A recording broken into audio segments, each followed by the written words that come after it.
কথা ছিল যে আমরা তাকিয়ে থাকি আর দেখি দুটো কিন্তু আলাদা জিনিস, দুটো খুব ডিফারেন্ট একটা ব্যাপার। তাকানো এক জিনিস আর দেখা এক জিনিস। ডিজাইন থিঙ্কিং ইনোভেশন সম্পর্কে পড়ে আসছে। ডিজাইন থিঙ্কিং আমাদের দেখতে শেখায়, আমাদের চিন্তা করতে শেখায়, আমাদের ভাবতে শেখায়। খুব পুরনো একজন বিখ্যাত পরিচালক ছিলেন ঋত্বিক কুমার ঘটক একটা কথা বলেছিলেন, অনেকে হয়তো শুনেছিস, বাবা যেমন বলেছি, শুনেছি এই কথাটা।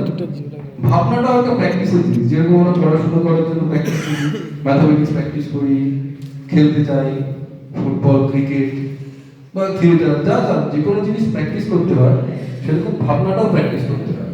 কি ভাববো স্যার, কিভাবে ভাববো, সেই যে একটা ভাবনার যে প্রসেস, যেটাকে ক্রমান্বয়ে আমরা চিন্তা করবো কিভাবে, সেটাই শেখার জন্য আমাদের বুঝতে হয় design thinking and innovation. Design thinking আমাদের কি শেখায়? প্রবলেমগুলোকে বুঝতে, ভাবতে। আর ইনোভেশন কি শেখায়? সেই প্রবলেমগুলোকে কি করে সলিউশন করে প্র্যাকটিক্যালি আমরা অ্যাপ্রোচ করবো। এই দুটো মেইন বিষয়, ঠিক আছে? এটা হচ্ছে আমাদের ডিজাইন থিঙ্কিং আর ইনোভেশনের কথাটা পরে আসছে। স্যার পরের স্লাইডটা একটু দিন না। ফেজেস অফ ডিজাইন থিঙ্কিং, 5 রকমের জিনিস নিয়ে আমাদের ডিজাইন থিঙ্কিংটা আসে, এটা সবাই জানে, কিন্তু এইভাবে আমাদের ভাবতে হবে পরপর। প্রথমটা হচ্ছে এমপ্যাথাইজ। এমপ্যাথাইজ কথাটা এসেছে এমপ্যাথি থেকে। এমপ্যাথি হচ্ছে রুট যে কোনো চিন্তা, কোনো সলিউশন। যখন আমরা কোনো প্রবলেম, ধরে নে একটা প্রবলেম যদি আমরা ভাবি যে আমাদের কলেজে একটা জলের মেশিন আছে, আছে তো, বিভাগের নিচে একটা জলের মেশিন আছে না? ধরেন ওটা খারাপ হয়ে যায়, মাঝে মধ্যেই খারাপ হয়, ঠান্ডা হয় না, ফিল্টার হয় না। যদি আমাদের কলেজের মেশিন কিন্তু এরকম নয়, প্রপার জল দেয় তো, প্রপারলি ঠান্ডা হয়, সবাই পেয়েছিস, কোনো অসুবিধা নেই। ধরে নিচ্ছি, আমরা একটু ভাবতে শিখি, ধরে নিই যে আমাদের যে কলেজের যে মেশিনটা আছে সেটা খারাপ হয়ে যায়, প্রায় খারাপ হয়ে যায়। স্টুডেন্টরা দাঁড়িয়ে থাকে, লাইন করে, জলটা ঠিকঠাক করে পড়ে না, ক্লাসে দেরি হয়ে যায়, কত রকমের তো প্রবলেম আছে। আজ থেকে অটো লাইনে দাঁড়াতে হয় না, কত ধরনের প্রবলেম আছে, আমরা তো সলিউশন করবো। আমরা একটা প্রবলেম ওখান থেকে ধরে নিচ্ছি, সেই প্রবলেমটা হচ্ছে আমাদের কলেজে যে জলের মেশিনটা আছে সেটা খারাপ হয়ে যাচ্ছে মাঝে মাঝে। তো কাদের এই জলের মেশিনটা ইউজ করছে? কারা করছে? স্টুডেন্টসরা, ফ্যাকাল্টি বা অন্য কেউ ইউজ করছে ভালো। তো তাদের এই প্রবলেমটা তারা এসে কাউকে বললো, ফ্যাকাল্টিরা বা কোনো আমাদের যারা আদার স্টাফ আছে তারা একটা টিম তৈরি করলে তারা গেলে, এবার তারা যে গেলে এই প্রবলেমটাকে তারা বুঝবে কি করে, কিভাবে বুঝতে হবে? এমপ্যাথাইজ, ওপেন মাইন্ডেড হবে, বুঝতে শেখো। নিজের থট লেভেলকে তোমরা জিরোতে নিয়ে যাও, আগে অন্যরা যেটা ভাবছে, যাদের প্রবলেম, যারা ইউজ করছে, তাদেরকে বোঝার চেষ্টা করো, তবে তুমি বুঝতে পারবে যে অ্যাকচুয়ালি প্রবলেমটা কোথায় গিয়ে দাঁড়াচ্ছে। ওপেন মাইন্ডেড হওয়াটা খুব প্রয়োজন।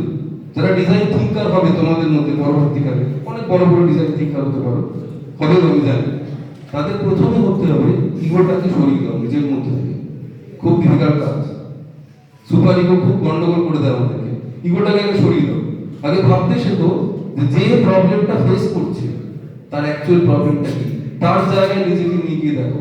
তার মানে যে টিমটা তৈরি হলো, সেই টিমটা স্টুডেন্টের জায়গায় নিজেকে বসিয়ে দেখলো, অনেকটা লাইন হচ্ছে, জল হচ্ছে না, প্রবলেম হচ্ছে, সেই টিমটা দেখে দিল। এই এমপ্যাথাইজ ব্যাপারটা হচ্ছে প্রবলেমটাকে প্রপারলি ডিটেক্ট করবে। বুঝা গেল? এমপ্যাথাইজ মানে কি? খুব ডিফিকাল্ট, এটাই মেন। আমি যদি প্রবলেমটা ডিটেক্টই না করতে পারলাম, বুঝতেই না পারলাম, তাহলে তার পরের স্টেপগুলো অনেক পরে। কিন্তু যদি আমাদের যদি বলি, আমরা যারা মাস্টার মশাই যারা পড়াই, আমাদের ক্লাসে প্রচুর স্টুডেন্ট রয়েছে, 10 জন খুব ভালো স্টুডেন্ট, ধরো 11 জন স্টুডেন্ট আছে, তার মধ্যে 10 জন খুব ভালো, যা বলছি তাই বুঝে যাচ্ছে। একজন স্টুডেন্ট একদম বোঝে, মাস্টার মশাইকে একজনকে পড়াতে হবে, কারণ সে যদি বুঝে যায় তাহলে বাকি 10 জন বুঝে যাবে। মাইন্ডসেট এরকম, আমাদের সমস্ত মাস্টার মশাইদের এরকমই মাইন্ডসেট করে পড়াতে যেতে হবে, কারণ সব থেকে বাজে স্টুডেন্ট যদি বুঝে যায় তাহলে সবটা আমাদের প্রবলেম। এটা আমরা এমপ্যাথাইজ ওই জায়গাটা থেকে বোঝার চেষ্টা করি যে সেই স্টুডেন্টটা কেন বুঝতে পারছে, আমার বলা ভুল নাকি তার কোনো সমস্যা, সেটাকে ডিটেক্ট করে। এটা হচ্ছে এমপ্যাথাইজ। সবাইকে সব জায়গায় তোমরা যে স্তরে কাজ করবে, এমপ্যাথাইজ ব্যাপারটা কিন্তু রাখতে হবে। 1 নম্বর গেল এটা। পরেরটা হচ্ছে ডিফাইন। ডিফাইন মানেটা কি? ডিফাইন মানে ধরো যে টিমটা গেল এই প্রবলেমটা দেখতে, তারা এসে রিপোর্ট করলো যে মেশিনটা খারাপ হয়ে গেছে, একটা প্রবলেম, মেশিনটা খারাপ হয়ে গেছে, এলো লোকজন সারিয়ে দিয়ে চলে গেল, আবার খারাপ হলো। এটা কি প্রপারলি হলো? না।